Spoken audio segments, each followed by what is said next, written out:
Welcome to மெலிஸ் YouTube channel. இன்றைக்கி நம்ம சேனலில் வந்து சிலோன் சிக்கன் ஃப்ரை எப்படி பண்ணுறதுன்னு பார்க்கலாம் வாங்க. ஒரு பவுல் எடுத்துங்க, அதில் சிக்கன், இஞ்சி, பூண்டு அதையும் உள்ளே போட்டுருங்க. அது பிறகு மிளகு, சீரகம், தனியாத்தூள், காஞ்ச மிளகா, மஞ்சத்தூள், உப்பு அதையும் உள்ளே போட்டு ஒரு தக்காளியும் போட்டு கொஞ்சம் தண்ணி ஊற்றி நல்லா வேக தண்ணி எடுத்து வச்சுங்க. ஒரு பவுலில் வந்து முட்டையை அடித்து ஊற்றுங்க.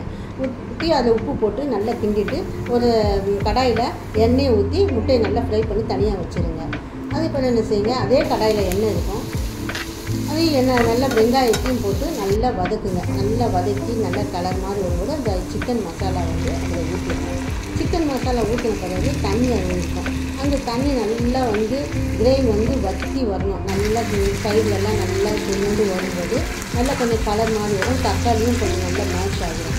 அது போல் அந்த உப்பு, காரம் எல்லாமே நல்லா சுருண்டு வந்து ஃப்ரை ஆன பிறகு நல்ல சைட்லலாம் நல்லா பருத்தி விடுங்க. கலர் மாதிரி வரும்போது முட்டை வந்து ஃப்ரை பண்ணி வச்சுக்கோங்க. அந்த முட்டையை வந்து அதில் போட்டுருங்க. அதை போட்டு அதையும் நல்லா கிண்டி நல்லா சுருண்டு எல்லாமே ஒன்று கூடி அப்படி நல்லா சுருண்டு வரும்போது நல்லா சைட்லலாம் சுருண்டு வரும்போது அது பிறகு கொத்தமல்லி இலையை என்ன செய்யுங்க, அதை நல்லா தூவி விட்டு இறக்கி ஒரு பிளேட்டில் வச்சுருங்க. சிலோன் சிக்கன் ஃப்ரை ரெடி ஆகிடுச்சு. உங்கள் வீட்லேயும் ட்ரை பண்ணி பாருங்கள். நல்லா இருந்துச்சுன்னா ஃப்ரெண்ட்ஸ் அண்ட் ஃபேமிலிக்கு ஷேர் பண்ணுங்கள்.